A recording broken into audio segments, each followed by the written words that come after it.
नमस्ते फ्रेंड्स। तो आज हम बनाना सीखेंगे दिवाली में हैंग करने के लिए लड़ियाँ। तो इस तरह का पैच वर्क बनाया है मैंने। ये व्हाइट कलर का है, एक ये येलो कलर का है, कुछ मैंने पिंक कलर के बनाए हैं, कुछ रेड कलर के बनाए हैं। तो जो भी कलर की मेरे पे ऊन पड़ी हुई थी उससे मैंने इस तरह के ये पैच वर्क बनाए हैं। तो इससे आप दिवाली में हैंग करने के लिए लड़ियों के रूप में बना सकते हैं, या दरवाजे के लिए तोरण के रूप में भी बना सकते हैं, की चेन के रूप में बना सकते हैं, या बुक मार्क के रूप में भी बना सकते हैं। तो वीडियो अगर थोड़ा भी हेल्पफुल लगती है दोस्तों तो लाइक जरूर करें। वीडियो शुरू करते हैं। तो सबसे पहले हमने एक धागे में इस तरह से बीड्स डालने हैं। तो ये मैंने यहाँ पे 6 डाले हैं। तो इसकी जगह आप मोटे बीड्स भी डाल सकते हैं। तो सुई को निकाल देंगे। ये बीड्स मैंने सुई से डाला है क्योंकि बहुत बारीक था इसमें छेद। इस तरह से हमने नॉट लगाना है। तो 2 नॉट लगा देंगे हम इसमें इस तरह से, और धागे को थोड़ा लंबा ही रखेंगे। बाद में हमने एक और बीड्स लगाना है बीच के लिए।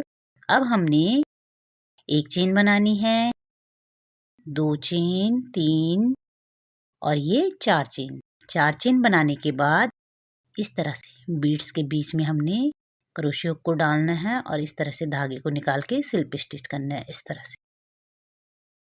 फिर से हम 4 चेन बनाएंगे, 1 2 3 4, और फिर से हम बीड्स के बीच में इस तरह से क्रोशियो को डालेंगे और इस तरह से धागे को निकाल के स्लिप स्टिच करेंगे।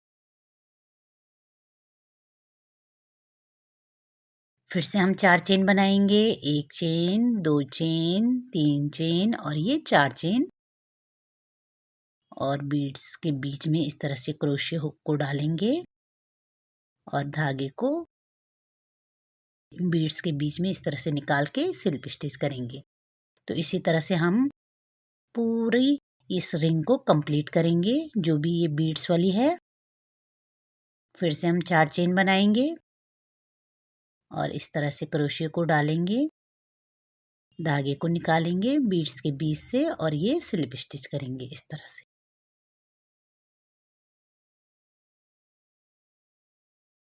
फिर से हम 4 चेन बनाएंगे, 1 2 3 4, और फिर से हम इस तरह से स्लिप स्टिच करेंगे।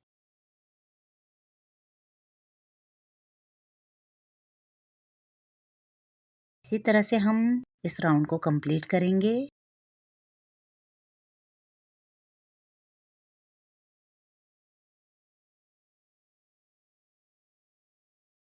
फिर से क्रोशियो को डालेंगे और यहाँ पे स्लिप स्टिच करेंगे इस तरह से। अब हमने नेक्स्ट स्टिच के अंदर इस तरह से डालना है और ये स्लिप स्टिच करना है और 2 चेन बनानी है। अब हमने इसके अंदर डबल क्रोशिया बनाना है। तो ये 1 डबल क्रोशिया, फिर ये 2 डबल क्रोशिया, फिर ये 3 डबल क्रोशिया। तो इस तरह से 3 डबल क्रोशिया करने के बाद हम इस पे 2 चेन बनाएंगे इस तरह से, और इस पॉइंट में हम स्लिप स्टिच करेंगे इस तरह से। ये कर दिया हमने। फिर से हम डबल क्रोशिया बनाएंगे इसी चेन के अंदर इस तरह से डाल के। तो 1 डबल क्रोशिया,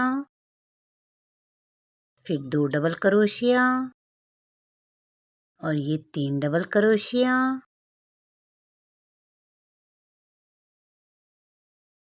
फिर 2 चेन बनाएंगे और फिर से हम यहाँ पे स्लिप स्टिच करेंगे इसके अंदर डाल के इस तरह से।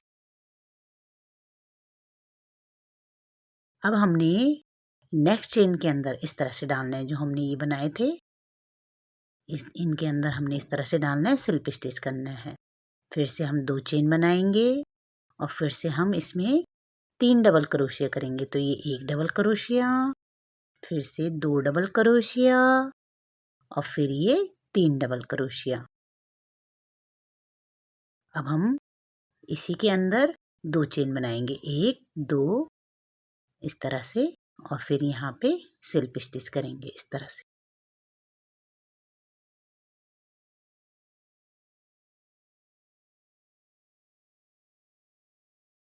फिर से हम डबल क्रोशिया बनाएंगे। तो ये 1 डबल क्रोशिया, 2 डबल क्रोशिया, और ये 3 डबल क्रोशिया। फिर 2 चेन बनाएंगे, 1 2 और फिर से हम यहाँ पे स्लिप स्टिच करेंगे। इसी पॉइंट में जो ये चेन बनाई थी हमने उसी पे हम डालेंगे और ये स्लिप स्टिच करेंगे। अब हम नेक्स्ट चेन के अंदर फिर से एक और स्लिप स्टिच करेंगे और 2 चेन बनाएंगे। इस तरह से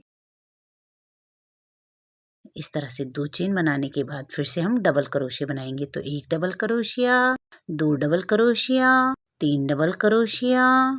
3 डबल क्रोशिया करने के बाद हम 2 चेन बनाएंगे, 1 2 और फिर इस पॉइंट में हम स्लिप स्टिच करेंगे। तो ये पिकॉक की चोंच बन के आ जाती है इससे।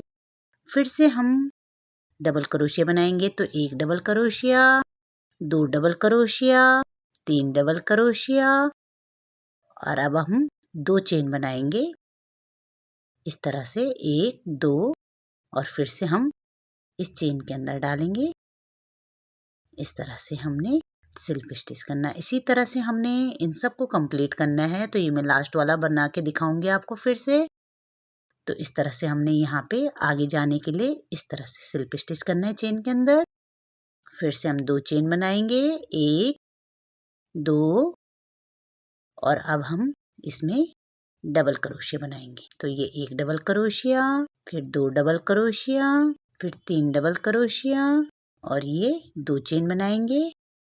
फिर इस पॉइंट में हम स्लिप स्टिच करेंगे। इससे ये नुकीला सा पोर्शन आ जाता है। फिर से हम डबल क्रोशिया बनाएंगे, 1 डबल क्रोशिया, 2 डबल क्रोशिया और ये 3 डबल क्रोशिया। 3 डबल क्रोशिया करने के बाद अब हम इसमें 2 चेन बनाएंगे और यहाँ पे फिर से स्लिप स्टिच कर देंगे इसी चेन के अंदर इस तरह से। तो ये हमारा एक कंप्लीट हो गया है। धागे को हम काट देंगे इस तरह से और पीछे की तरफ कर देंगे। इस तरह से हम इनको एक धागे को पीछे की तरफ कर देंगे, इस पे नॉट लगा देंगे और इस तरह से बचे हुए धागे को कैंची से काट देंगे। अब इस वाले धागे पे हमने बीच में एक बीड्स लगानी है इस वाले पे और इसको फिर नॉट लगा देंगे। तो इसको बीड्स लगा दूंगी मैं, तो मैं फिर दिखाती हूँ आपको। इसको सुई की सहायता से पीछे की तरफ कर देंगे फिर इस तरह से और नॉट लगा देंगे।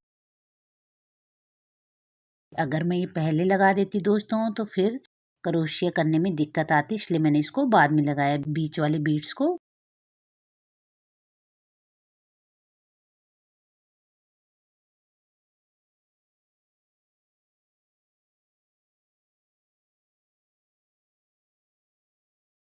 तो इस तरह से बन के आ जाएगा ये। इसी तरह से हमने अलग अलग रंग के बना देने हैं, दोनों तरफ एक जैसे दिखेगा ये। तो ये कुछ मैंने वाइट बनाए हैं, कुछ येलो, कुछ रेड।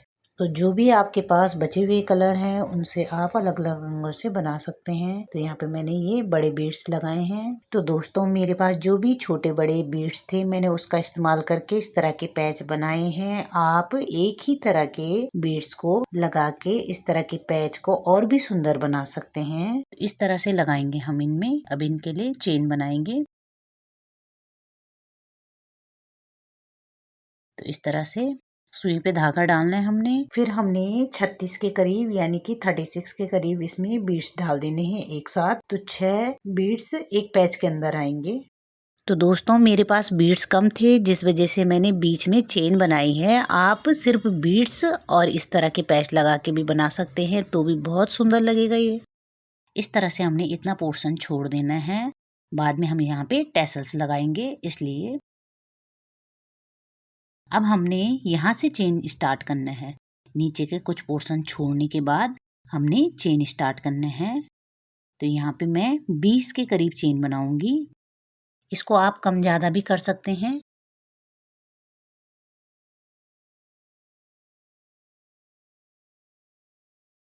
तो इस तरह से हमने बीड्स को पीछे पीछे करना है और चेन बनानी है। अब हम बीड्स को आगे खसकाएंगे इस तरह से और एक स्लिप स्टिच करेंगे इस तरह से। अब हमने 2 चेन बनानी है, 1 2, फिर से हम बीड्स को करेंगे आगे इस तरह से। फिर से हमने स्लिप स्टिच करना है इस तरह से। तो 2 बीड्स हो गए, फिर से 2 चेन बनाएंगे, फिर से हमने बीड्स को आगे करना है और ये स्लिप स्टिच करेंगे इस तरह से। फिर 2 चेन बनाएंगे, 1 2, फिर से हम बीड्स को आगे करेंगे। तो ये बीड्स हमने 6 के करीब करना है, तो इसे भी आप अपने हिसाब से घटा बढ़ा सकते हैं। तो 2 चेन बनाएंगे और फिर से एक और बीड्स करेंगे इस तरह से। अब हमने फिर से 2 चेन बनाएंगे और बीड्स को करेंगे। तो एक पैच में हमने यहाँ पे मैंने 6 के करीब बीड्स लगाए हैं। 20 चेन बनाने के बाद 6 बीड्स लगाए हैं इस तरह से। अब हम फिर से चेन बनाएंगे। तो इसी तरह से हमने इस डोरी को कंप्लीट करना है दोस्तों। ये देखो यहाँ पे 20 चेन है, फिर 6 बीड्स हैं, तो उनके बीच में 2-2 चेन बनाई है, फिर से 20 चेन बनाई है, फिर से बीड्स लगाए हैं 6 बीड्स। तो इसी तरह से हमने इस डोरी को कंप्लीट करना है हैंग करने के लिए। तो मैं कंप्लीट करके दिखाती हूँ आपको। अब हमने नीचे के लिए टैसल्स बनाने हैं पहले। तो इस तरह से हम धागे को करेंगे हाथ पे, या आप गत्ते पे भी कर सकते हैं। तो मैं ये हाथ पे कर रही हूँ। 30 बार राउंड घुमाना है हमने इसको और फिर धागे को काट देना है कैंची से और इस तरह से। अब हमने एक और धागा काटना है। तो पहले हम यहाँ पे नॉट लगा देंगे इस तरह से, ताकि ये थोड़ा पक्का हो जाए। टाइट करेंगे हम इसको। टैसल्स को इस तरह से रखेंगे, इस तरह से डबल धागा करेंगे ताकि ये अच्छे से पक्का हो जाए इस तरह से।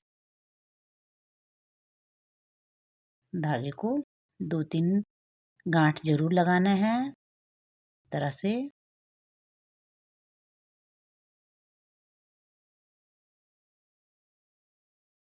अब हम धागे को इस तरह से रखेंगे नीचे और टैसल्स को रखेंगे ऊपर और 2 नॉट और लगाएंगे हम इस तरह से। तो इस तरह से हमने 2 नॉट लगाने हैं और पक्का करना है इसको टाइट से।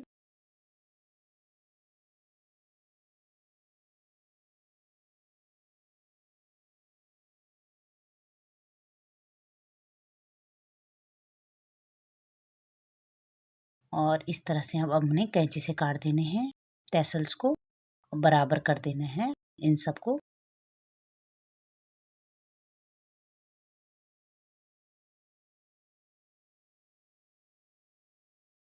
तो इस तरह से दोस्तों हमारी ये डोरी बनके तैयार हो गई है।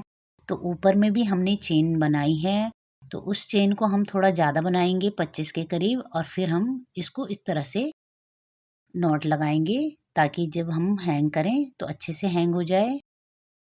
डबल नॉट लगाना है हमने यहाँ पे इस तरह से, और बचे हुए धागे को कैंची से काट देंगे इस तरह से। तो इस डोरी में दोस्तों मैंने 6 पैच लगाए हैं। अब हमने इस तरह से डोरी बनके तैयार हो गई है।